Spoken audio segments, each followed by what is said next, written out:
mais um Amadcast hoje com o nosso associado Fernando Magalhães, que vai contar um pouco aqui para nós sobre a experiência dele agora, que ele está atuando em desapropriação por utilidade pública e regularização fundiária. Bem-vindo, Fernando. Já conheço o Fernando já há algum tempo, é uma referência na área imobiliária aqui nossa. Então conta até para quem não te conhece, Fernando, um pouco da sua trajetória, por que você escolheu o direito, até para as pessoas que não te conhecem te conhecerem um pouco mais. Boa noite, Ana Paula, muito obrigado pelo convite, muito obrigado pela AMAD, pela oportunidade de estar aqui, né? Trocando uma ideia com vocês aí sobre o direito imobiliário e a minha atuação na área de regularização de imóveis e acompanhando as desapropriações também, principalmente as de utilidade pública. Meu nome é Fernando Magalhães, sou advogado, já atuo há mais de 15 anos no mercado imobiliário. Conheço a Ana Paula também já há algum tempo, né, Ana Paula? A gente sempre atuou junto aí na área. Atualmente eu tenho prestado serviço para um ente municipal nas desapropriações por utilidade pública numa grande obra viária na região metropolitana aqui de Belo Horizonte, especificamente em Contagem. E o tema que a gente conversou, né, a gente se propôs a debater aqui hoje, é as dificuldades geradas nas ações de desapropriação e nos acordos de desapropriação referente à questão da qualificação dos registros imobiliários, principalmente pela irregularidade dos imóveis, né, que são identificados dentro de um processo de desapropriação.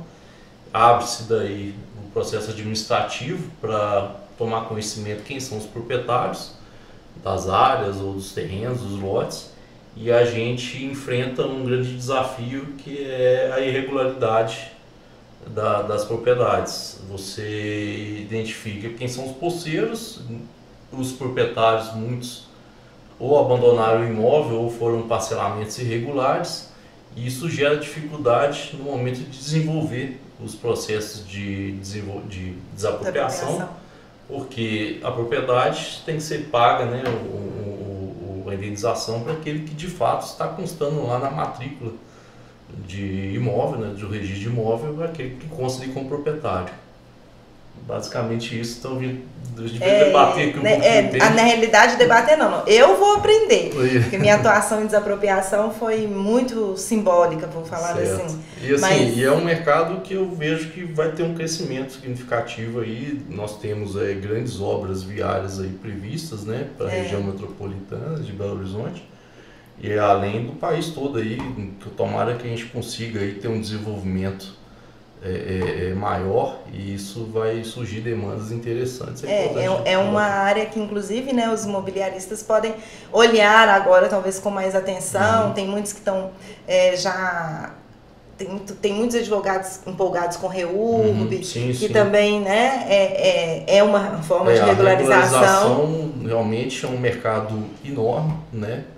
Hoje dados que tem levantados aí, a gente sabe que praticamente 50% dos imóveis no Brasil possuem algum tipo de irregularidade. E hoje nós temos um arcabouço legal extremamente interessante do ponto de vista de facilitar a regularização, mas ainda a gente encontra muitos desafios e o papel do advogado vai ser muito importante para que a gente desenvolver a regularização fundiária no Brasil. Porque ainda temos muitos entraves. A lei, é interessante, a lei traz muita novidade para desafogar e desburocratizar, mas a gente ainda sabe que não depende só da lei, depende da efetividade de aplicação desses instrumentos, né? Aí parte realmente por políticas públicas envolvendo órgãos, né, principalmente o município, os órgãos de registro de imóveis e os órgãos de tabelionato e demais entes ligados aos registros, né? Você até mencionou que você agora atualmente está enfrentando uma dificuldade, né, específica, porque realmente não consegue localizar ali, não tem um histórico, né, para ficar mais fácil assim, registrar às vezes da área que vocês vão desapropriar. E aí, como você falou, a gente identifica o posseiro, aí vai a busca lá o cartório, e aí assim, para quem, né, para os advogados que são do interior, talvez não vão entender. Aqui em Belo Horizonte tem, às vezes, um registro que está lá em Santa Luzia, ou que está em outra, ou está em Betim, e às vezes a área foi, né, depois ela passou para outro cartório, então você fazia essa investigação toda para tentar achar o proprietário registral ali. Como é que vocês estão atuando ali nessa investigação? Vou chamar de investigação. É interessante, realmente você me fez lembrar aqui um dos processos em andamento lá nosso, realmente, pra você ter uma ideia, é uma área tão antiga, era uma fazenda lá da região de Contagem, que ela está registrada no primeiro ofício aqui de Belo Horizonte. Aí, tá vendo? Pra você ver, ela que nunca... tem isso, mas, a gente assim, tem essa particularidade só que aqui. ela já passou na mão de vários donos que nunca fizeram a escritura pública, a escrituração e nem o registro dessa propriedade, dessas transferências. Tá, a transcrição aqui hoje, se você for pegar lá o que é a realidade hoje, é um bairro consolidado.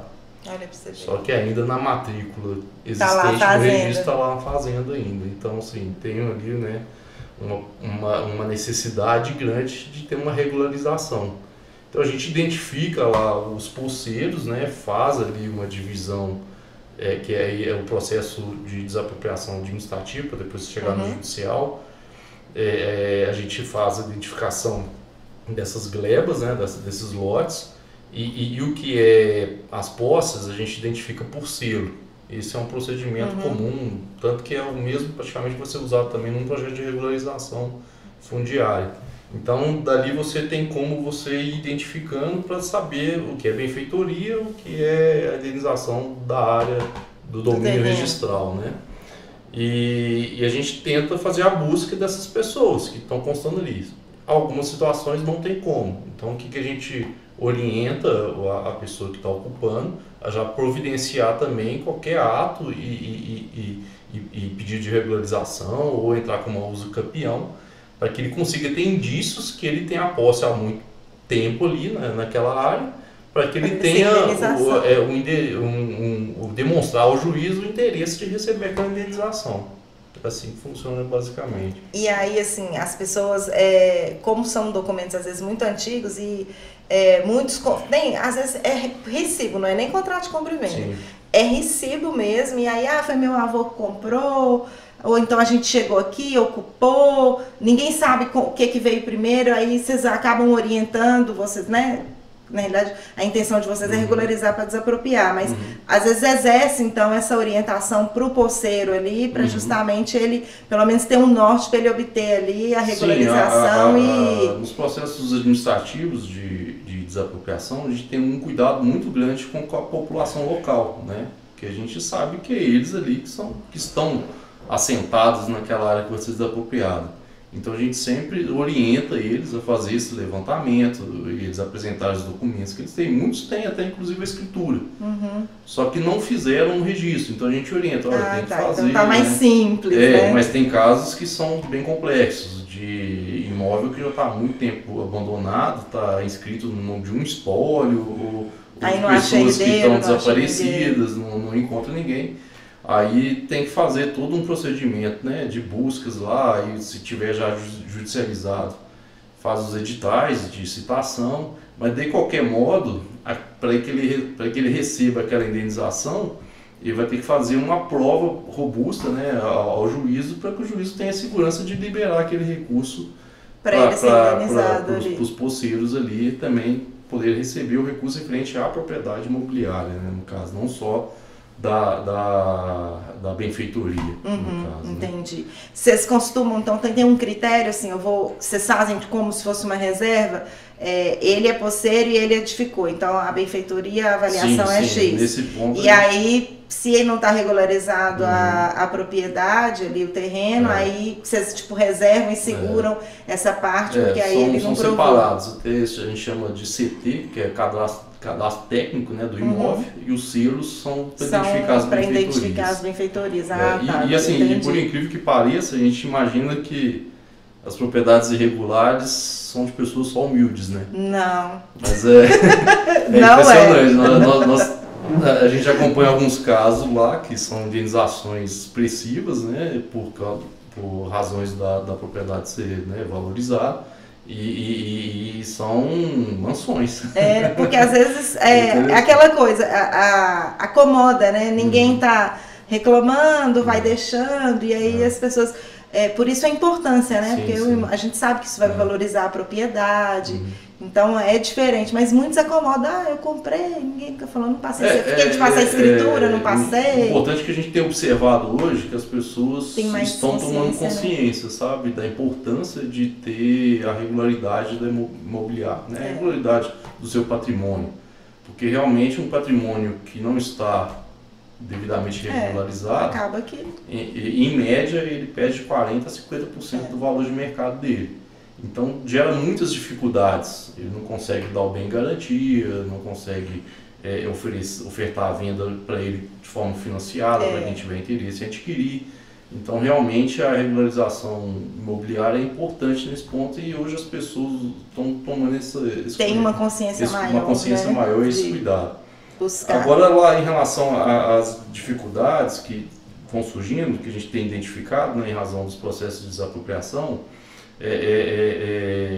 um ponto importante que a gente tem que discutir aqui, porque veio a lei de regularização fundiária, que é a REURB, ela trouxe diversos instrumentos ali e o município é o principal protagonista.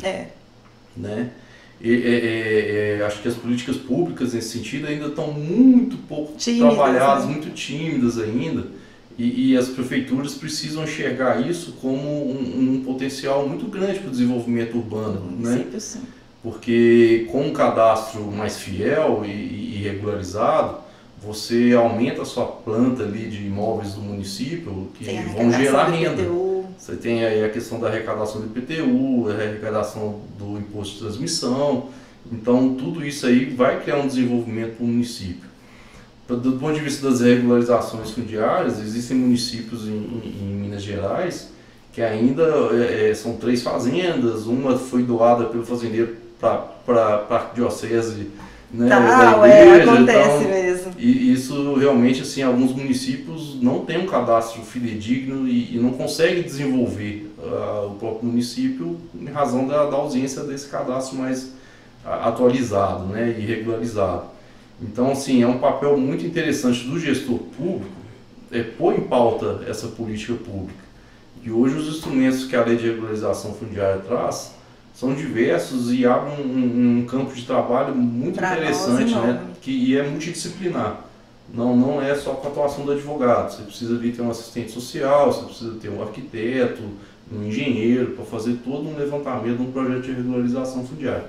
E nos grandes centros, como Belo Horizonte, Betim, Contagem, se planejar essas regularizações com um planejamento a longo prazo, você, além de arrecadar mais também, aumentar o seu cadastro imobiliário, você também vai facilitar eventuais ações de desapropriação, porque aí as propriedades estarão regularizadas, facilitando o andamento desse processo. Porque o que acontece? O prejuízo que a gente tem de ficar aguardando definição de desapropriação é muito grande.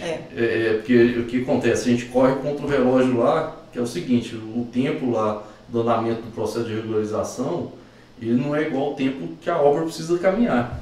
Então, se há algum entrave na desapropriação, é um prejuízo enorme para o Estado e para a empresa que está ali para a sociedade, né? Para a sociedade, porque atrasa o desenvolvimento da obra, né? Então é importante ter essa conciliação ali para a gente conseguir fluir bem no desenvolvimimento. E a título de exemplo, assim, quais seriam esses principais que você está vendo recorrentes, né, de problemas que vocês estão enfrentando e que às vezes poderia ser modificado através de aplicação de uma solução mais fácil, justamente para conciliar e aí não travar uma obra, porque tem certas coisas que realmente não consegue, porque são mais complexas, mas tem algumas atitudes assim que às vezes ou o posseiro ou o advogado que está participando do processo, auxiliando, por exemplo, né, a pessoa que está ali tendo o imóvel desapropriado, que ele deve atentar justamente para facilitar. Não é somente pensar na regularização do imóvel e, consequentemente, ele vai obter a indenização mais rápido também. Eu acho que tem que ser um planejamento conjunto, tanto daquelas pessoas que vão ser atingidas ali pela Aquele desapropriação, núcleo, né? pelo núcleo ali urbano que ser dirigido pela desapropriação, e a própria prefeitura também já fazer esse planejamento. Já sabe de antemão que aquela área tem problemas. Vai ter interesse, né? que... Ter o interesse ali para fazer a desapropriação, para abrir uma avenida, né? Fazer um empreendimento, né? Público, né? Para instalação. Então ele já tem que ter uma certa previsibilidade ali, que precisa regularizar aquilo para a questão andar mais rápido, vamos dizer assim. Mas o importante é que tenha essa consciência mútua, porque aí a prefeitura precisa fazer um trabalho de convencimento também dessas pessoas, porque a demanda vai depender da manifestação da vontade deles, né?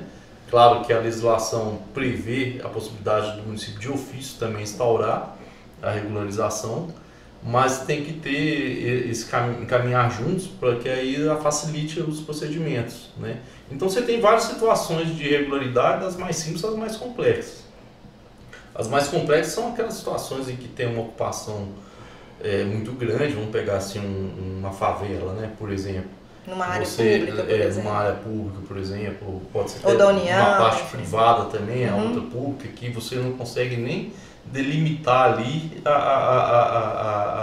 as áreas de uma forma não está claro, não tá não muito é claro. evidente. Então você precisa fazer todo um trabalho de desenvolvimento urbano também ali, em que você vai ter que deslocar determinadas pessoas de uma área para outra. Você tem as áreas que são de beira de córrego, as áreas que são de preservação ambiental e de risco geológico, que isso tem que ser levado em conta também nos estudos, para que você possa reorganizar aquela configuração ali daquela região para que dê uma segurança e consiga daí levar, por exemplo, abrir um acesso, uma via adequada, né, para atender aquela população local. Isso realmente são projetos que demandam a participação do poder público. Agora tem situações em que a área já está até consolidada de uma forma assim, entre aspas, regular, do ponto de vista urbanístico, mas o que falta mesmo é a regularidade do domínio lá das propriedades. O que a gente tem deparado muito lá na região dessa obra é a questão de muitas chácaras que depois foram transformadas em loteamentos irregulares. Então você tinha lá uma fazenda, inicialmente tinha as glebas divididas lá dentro do módulo rural, mas posteriormente o empreendedor chegou lá, não tinha fiscalização, né? Fez lote já de foi 1000 fazendo metros, lote de 1000 metros ou de 500, foram criando bairros, abrindo ruas que não existem no cadastro municipal, porque não foi feito o projeto de loteamento, não foi feito o registro do loteamento, mas aquilo foi se consolidando ao longo do tempo. Então você pega lá uma foto aérea, né, num drone, você vai identificar, poxa, está até bem organizado isso aqui.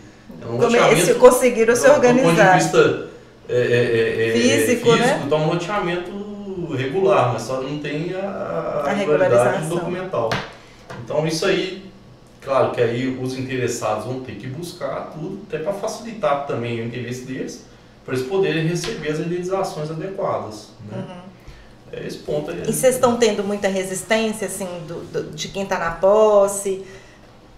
Até que em relação as pessoas estão aceitando essa questão da resistência, normalmente nos processos de desapropriação por utilidade pública, você não tem muito o que discutir com o município a questão da utilidade, porque está previsto no rol lá da legislação, não tem problema. O que realmente há divergências é em relação a alguns valores de avaliação.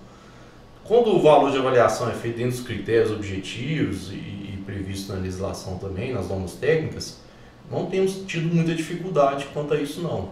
E se houver, a legislação também ela tem todo um rito em que, se houver alguma divergência em relação ao valor, deposita lá em juízo, o juiz autoriza o levantamento de 80%, dá emissão na posse para o município, e discute o restante, vai marcar uma perícia, tudo, e vai chegar no valor lá na frente. Mas quanto a essas questões, até que normalmente quando o Estado tem o recurso para pagar, não tem muita dificuldade. Agora, quando o Estado está fazendo com recurso muito limitado, aí as avaliações ficam muito abaixo do que é o preço justo, que é o previsto pela Constituição Federal, aí você realmente cria muito litígio. E essas pessoas costumam contratar também assistentes, engenheiros que fazem as avaliações, até para ter uma segurança, para recusar ou não, ou ficar brigando, porque às vezes o valor é justo e não adianta. Né? Agora, os advogados que forem assessorar essas famílias, essas pessoas, têm que ter a percepção seguinte: olha, de entender o que é o preço justo, de entender como é que é a técnica de avaliação, e outra percepção que ela tem que ter também, poxa, e a valorização que eu vou ter, né? Porque são poucas áreas ou algumas que são desapropriação total. Muitas ainda ficam com áreas remanescentes que vão ser lindeiras a essas novas vias, essas avenidas, e que vai ter uma valorização de mercado bem expressiva. Né? Então, e realmente, acaba que tem essas novas obras viárias, elas trazem um desenvolvimento muito importante para determinadas ali, regiões. Né? Que, inclusive, precisa depois do município também pensar, e uma coisa que é pouco aplicada aqui no Brasil, que é a aplicação das contribuições de melhoria, né, que vem depois da entrega da obra, porque você tem aquela valorização pelo benefício que está vindo, foram desapropriados aqueles proprietários, mas aqueles que ficaram com áreas remanescentes também vão sofrer ali não é sofrer, né? Vão contribuir. Portanto, chama de contribuição de melhoria, dentro de um cálculo, seja claro, né? Dentro do previsto da lei. E tem um parâmetro, como que vocês têm, tipo assim, né, o poder público ele vai ter um parâmetro ali que já tem as avaliações, porque já sabe, o metro quadrado é X aqui nessa região toda, aí a benfeitoria, porque a benfeitoria que eu acho que talvez gera muita discussão, porque, não, minha construção, a pessoa sempre acha que a construção dela, não, tá ótimo, muitas vezes é uma construção mais antiga, e aí ela, não, isso vale mais, e aí acho que é isso que causa talvez cause o maior entrave ali para já fazer de uma forma mais tranquila, de forma administrativa. Geralmente é justamente na avaliação assim, da benfeitoria, porque acredito que do terreno muito... Tem os valores de mercado, né? Mas das benfeitorias, normalmente o município, quando tem uma habilidade de demandar nesses processos, ela tem muito bom senso de fazer as avaliações de acordo com o que já é mesmo do mercado. Está previsto lá do mercado, as avaliações que estão postas ali conforme regras da BNT e do IBAP, né, de avaliação de imóveis. Até que não tem muita dificuldade, não. O entrave maior mesmo é a questão da regularização dessas propriedades, que aí você cria dificuldades para que o município possa até pagar. Porque aí não tem, enquanto ele não consegue comprovar, nós estamos com uma situação lá que no decorrer do processo uma das pulseiras lá faleceu. Aí você começa a criar algumas certas dificuldades. Aí essa pessoa faleceu e aí foi, né, o espólio entrou lá como passivo lá na ação de desapropriação. O que acontece? Aí a família chega e pergunta assim, como é que eu vou fazer? Eu não tenho condições de arcar com inventário, até porque não tinha nem... Não estava no nome, não tem a tem gente que inventaria a posse, mas tem gente que não. Sim, aí ela fica aquela dificuldade. Só que aí a gente tem que... Aí que a importância do advogado estar atento às novidades que estão aí em voga e estão no direito. Hoje você tem toda essa parte de testamento, de inventário, uso campeão, foi deslocado para a área extrajudicial. Aí ela preocupada com os custos, tudo, falei, não, faz o seguinte, conversa com a sua advogada se ela atua está te acompanhando, tal, tudo, se ela atua com inventário lá, se ela tem interesse de abrir o inventário, para te nomear como inventariante, para você poder representar lá no processo, porque ela estava com prazo no processo de desapropriação, que o juiz mandou regularizar. Falou, olha, você precisa nomear o inventariante. Constituir procurador, às vezes está até sem... Aí, não trabalha não. Então, peraí, nós vamos buscar uma alternativa para você aqui, deixa eu consultar aqui e já te dou um retorno. Então, aí falei com ela, olha, a possibilidade de você fazer uma simples escritura pública de nomeação de inventariante. Isso é muito caro, não sei o que, tal, assim, não, eu liguei lá no cartório custa de 150 a 200 reais. Nossa, doutor, você me deu uma luz grande, tudo. Porque já facilita. Facilita, porque aí ela vai lá, providencia. Regulariza a representação. Regulariza, e daí ela vai poder dar continuidade no processo. Então ficou bom para ela e ficou bom para o município. Claro. O município tem urgência de resolver. Emitir a posse, né? Porque precisa pagar para ter a posse lá. claro que, né, se os expropriados quiserem também ceder antes, não tem problema, fazem um acordo lá, pode ceder. Mas como eles têm essa insegurança da regularidade imobiliária, aí eles já precisam realmente um pouco mais. Buscar, né, essa segurança para poder receber os valores. E pela experiência que você está tendo agora lá, muitos estão buscando mesmo a forma extrajudicial, fazer o inventário, às vezes vai resolver, não sei, né? Pode ser através de uso campeão extrajudicial, a maioria está realmente buscando a via extrajudicial. Tem buscado realmente, porque é o seguinte, principalmente até os antigos proprietários, que já reconhecem que fizeram aquele loteamento de forma irregular, só que ainda as matrículas estão no nome deles, só que aí o Estado está lançando tributo. Então, tem casos lá que o tributo está quase ficando pareado com o valor da indenização. Então, assim, além de resolver essa questão, eles estão interessados em ficar livre da obrigação, né, tributária. Então, assim, é interessante porque eles têm que desenvolver esse interesse realmente para buscar essa regularização, senão eles ficam também em situação difícil. A parte lá que estava sofrendo esses tributos lá estavam sendo executados, o oficial de justiça ia na casa dela, não achava, bloqueava bens, toda hora caiu um dinheiro na conta dela, bloqueava. E ela já tinha vendido aquilo lá 20 anos atrás. Né? Então, realmente, assim, a gente tenta, junto com os expropriados, a buscar soluções. Né? E realmente a lei de regularização fundiária tem ferramentas especiais para que isso seja facilitar, né? Agilizar esse processo. Claro que você tem uma dificuldade, não do que a lei fala, mas dos procedimentos dentro do município também. Se for entrar lá com pedido de regularização de REURB, você fica na dependência vamos dizer assim, do andamento desse processo dentro da prefeitura, que é moroso de certo modo. Para você ter ideia, a lei, eu acho que ela teve só no meu ponto de vista, assim, ficou errado na questão do prazo, eu achei muito longo.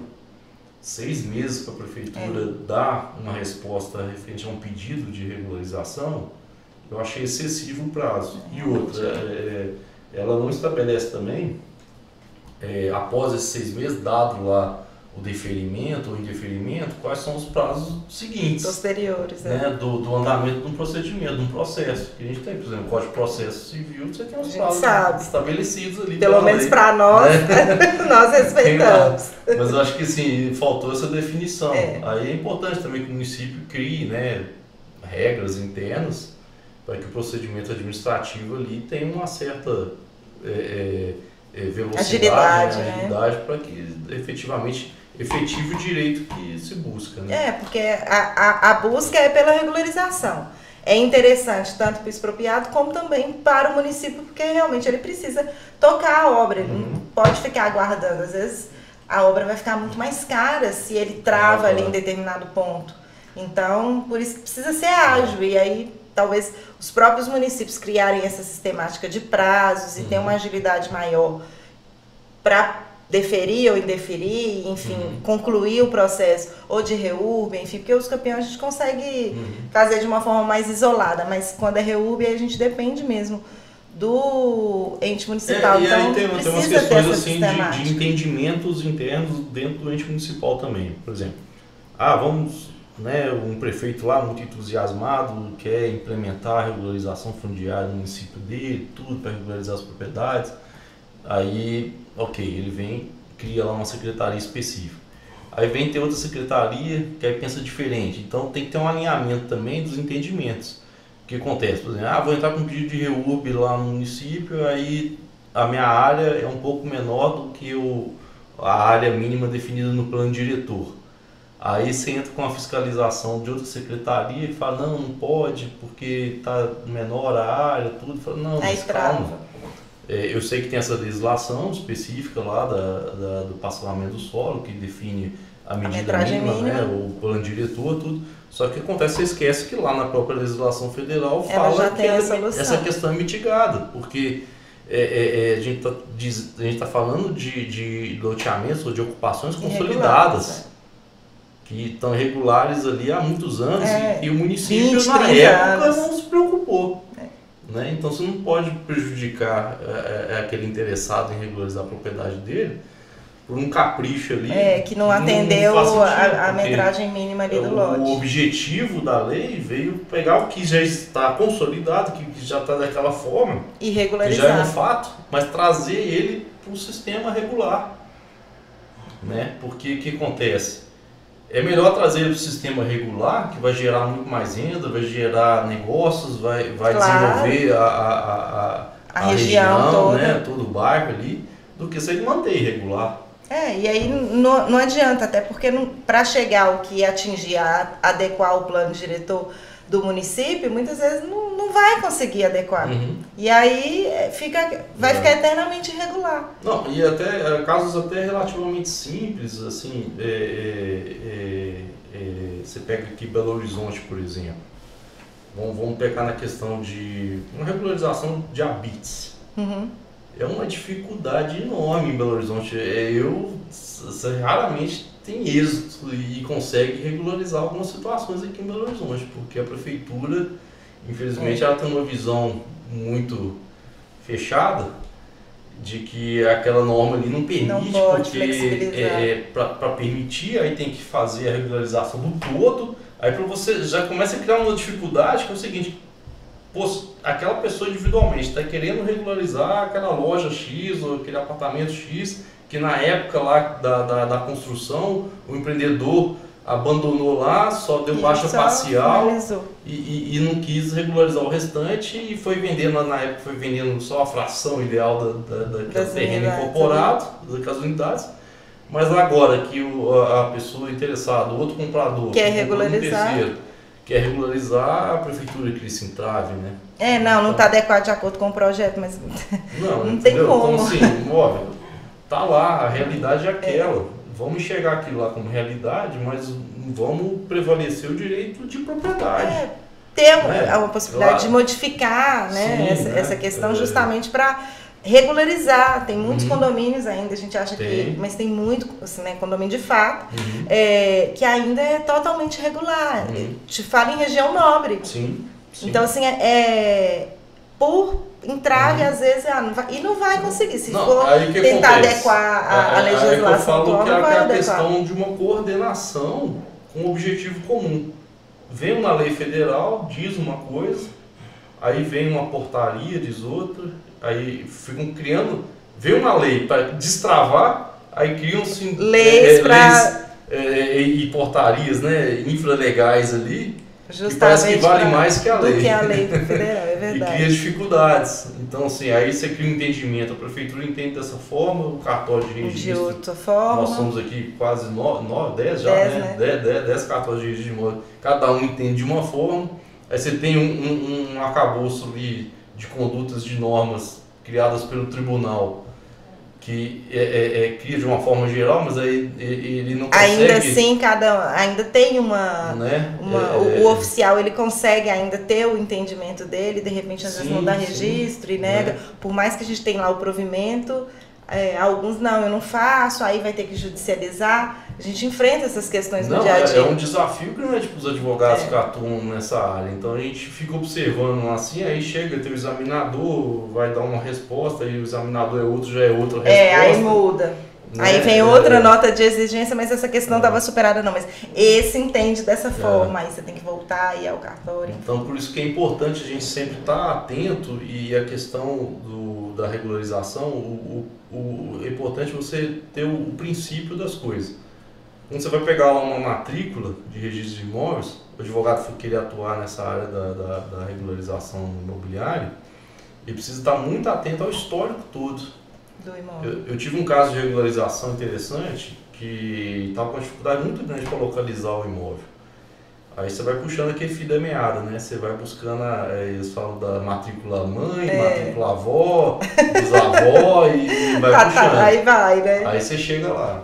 Aí, com muito custo, muita dificuldade, conseguimos localizar a área lá da cliente. A fazenda que deu origem ao loteamento, depois identificamos a área da cliente, porque ela não tinha cadastro no município, não tinha registro, não tinha nada, tudo. Era uma área que na época que fez o loteamento, ela foi destacada para ser uma área verde desse loteamento. Então ela passou para ser patrimônio público, né? Era uma área reservada lá dentro dos 30% do loteamento, que é reservada ao poder público.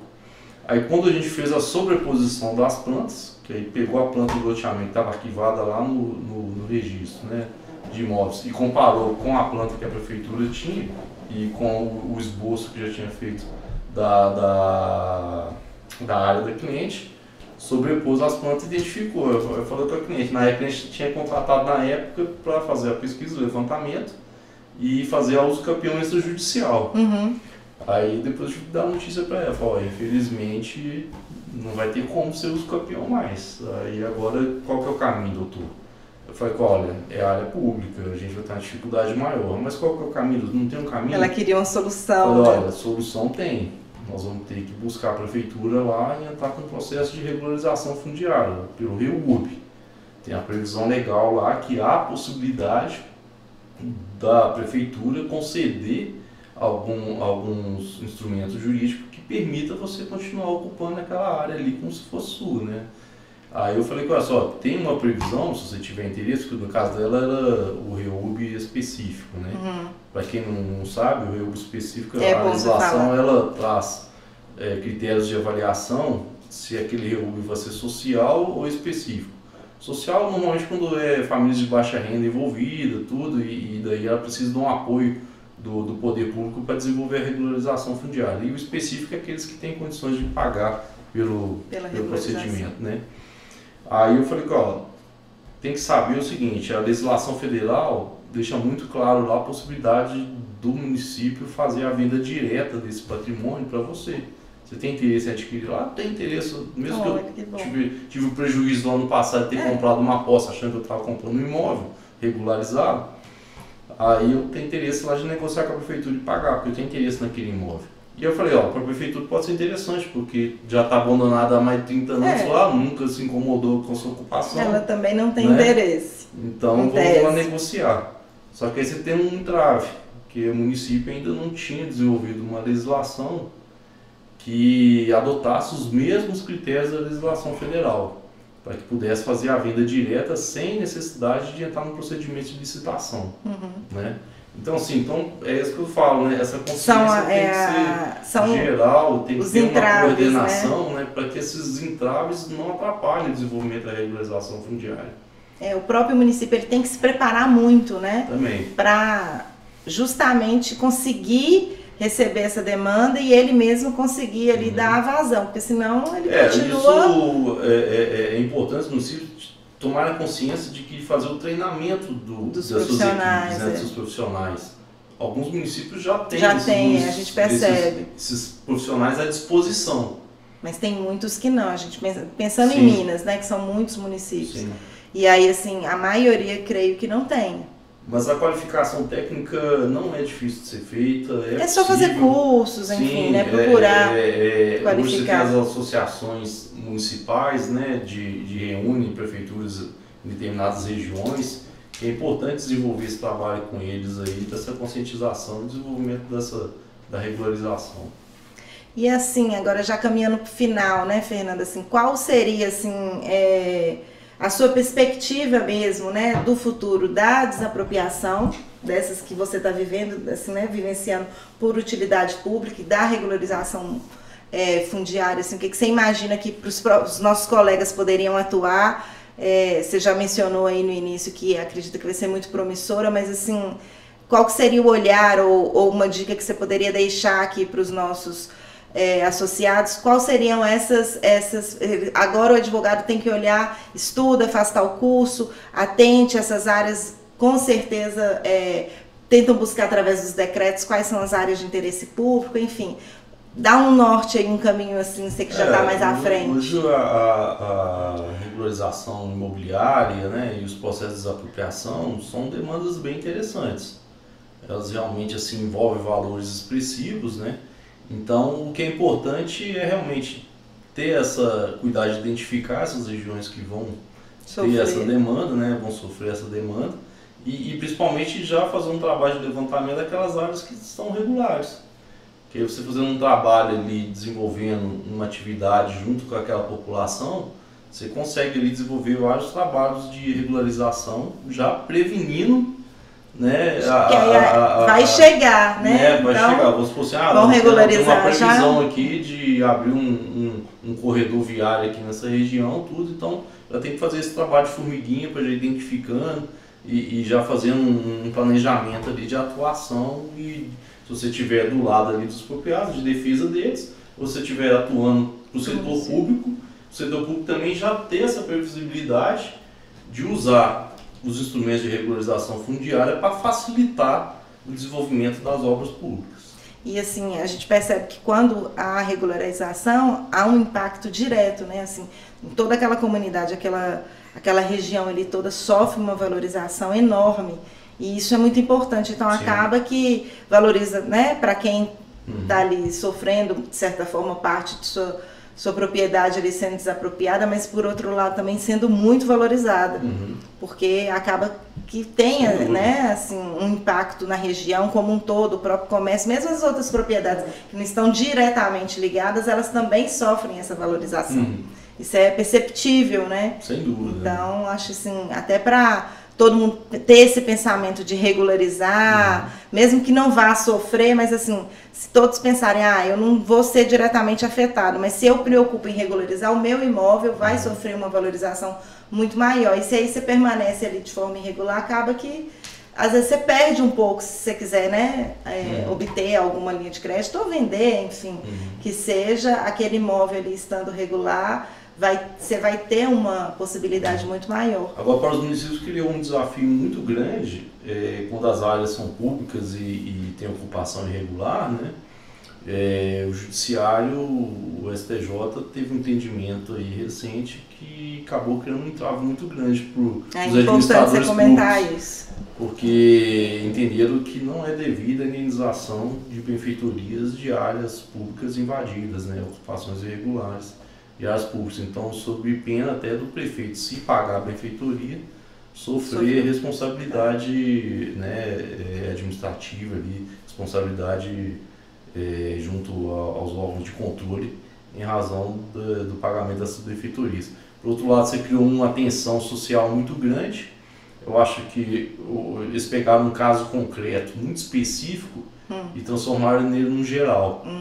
Esse caso veio de um debate que ocorreu numa região nobre do Rio de Janeiro, que foram áreas públicas invadidas por gente que tinha condições financeiras expressivas, né?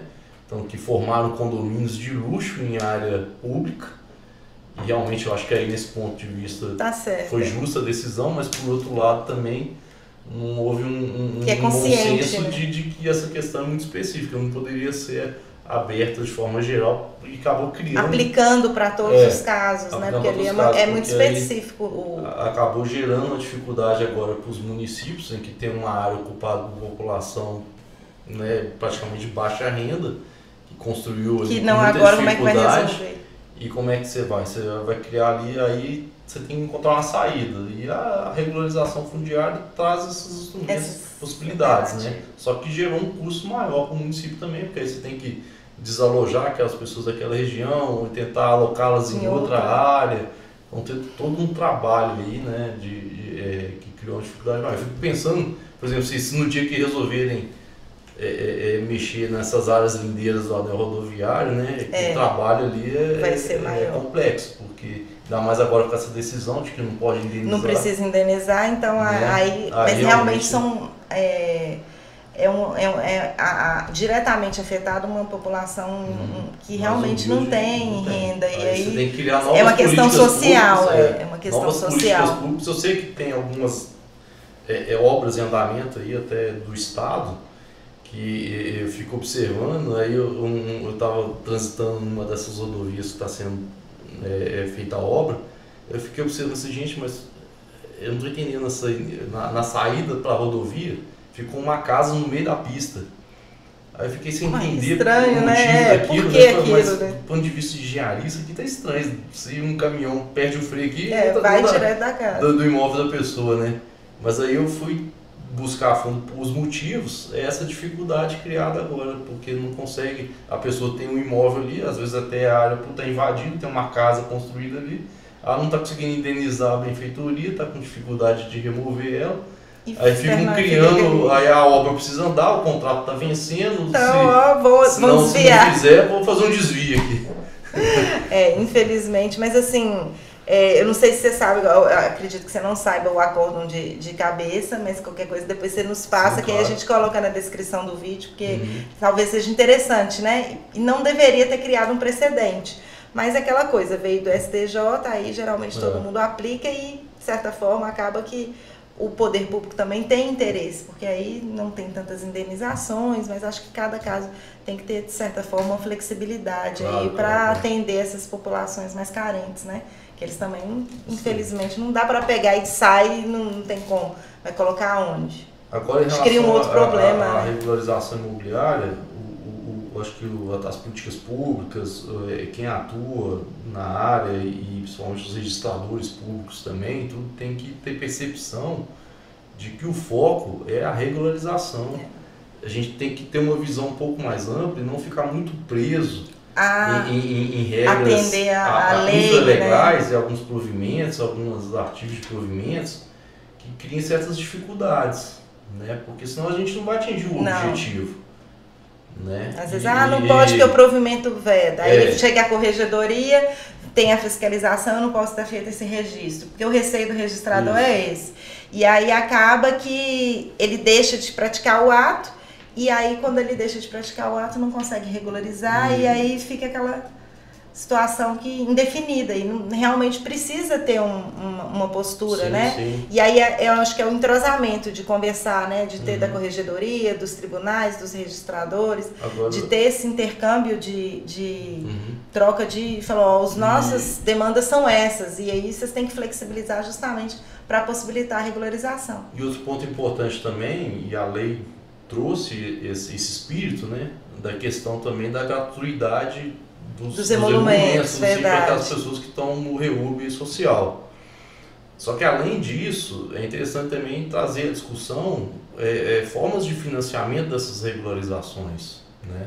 Porque além da regularização da documentação, tem todo um planejamento urbano, urbanístico, que vai demandar obra, vai demandar investimentos. Então, assim, é possível criar algumas ferramentas de criação de alguns fundos aí específicos para o desenvolvimento urbano. Inclusive, em Goiás, teve recentemente uma licitação que foi feita com fundos oriundos dos fundos de interesse de habitação social, alguns fundos que são existentes, tanto no nível federal quanto estadual, em que há recursos disponíveis para isso.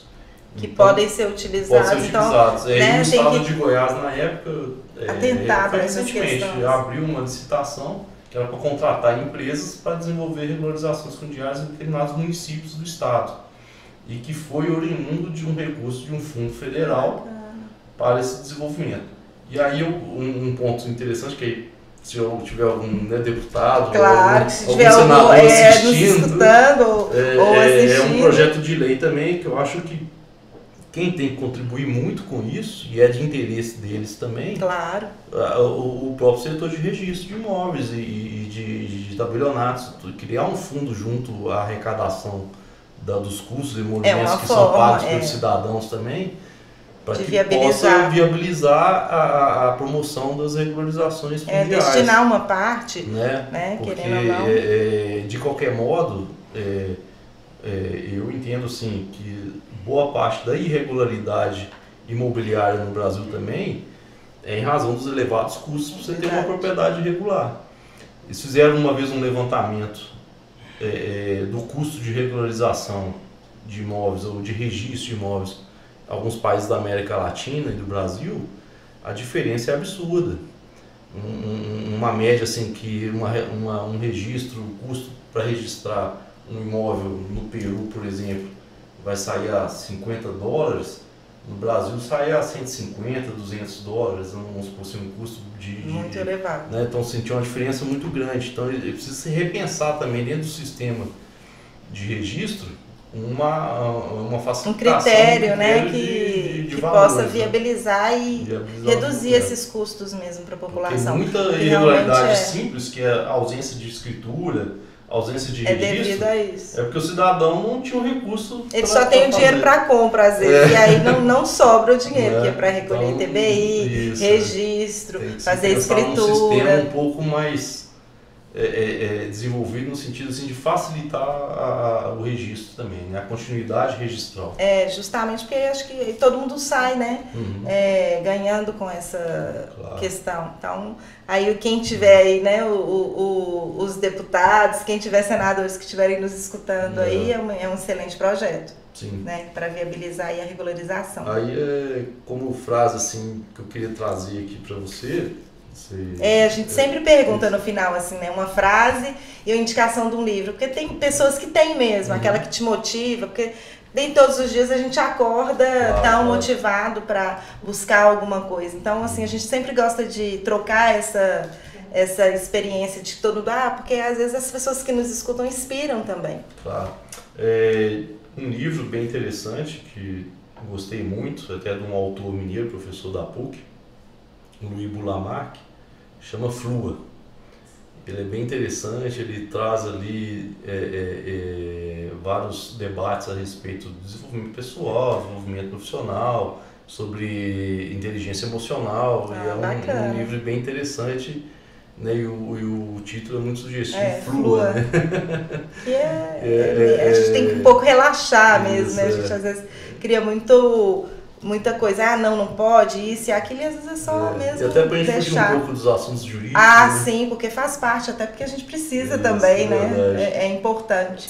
E você tem a frase? Não, a frase que eu queria trazer já tem a ver com a regularização fundiária, que aí é de um cientista, economista peruano, estudioso dessa área.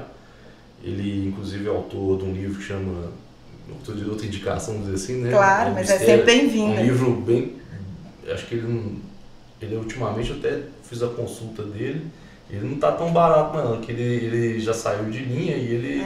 mas é bem interessante, é o Mistério do Capital, e ele tem uma frase que ele fala, olha, os países que não conseguirem providenciar ou desenvolver a regularidade fundiária para os seus cidadãos, garantir ao seu cidadão uma propriedade privada, infelizmente vai ser países que vão estar fadados à pobreza. Então a gente acredita muito que a regularização fundiária traz desenvolvimento e gera renda e gera riqueza para o país. Gente, excelente bate-papo aí, a gente aprendeu muito essa dinâmica até da desapropriação. Queria te agradecer muito, Fernando, até por compartilhar a sua experiência agora com a desapropriação. E para as pessoas te encontrarem nas redes sociais, você podia deixar Eu vou deixar o Instagram do Instituto Reurbanizar, é um instituto que eu idealizei, já vão fazer uns 5 anos, a gente desenvolve ali alguns temas, né, voltados para a regularização fundiária. É o @Instituto Reurbanizar, é o Instagram. Tem o site também, que é www.reurbanizar.com.br. E o meu pessoal é Fernando Magalhães, Advocacia. E estamos à disposição aí. Foi um prazer estar aqui novamente com você, Ana. Nós que agradecemos. Gente, esse episódio vai ao ar, lembre-se, e os outros, todas as quartas, meio-dia, no Spotify e no YouTube. Não deixe de nos seguir, nos acompanhar nas redes sociais também. Até mais. Muito obrigado. Um abraço.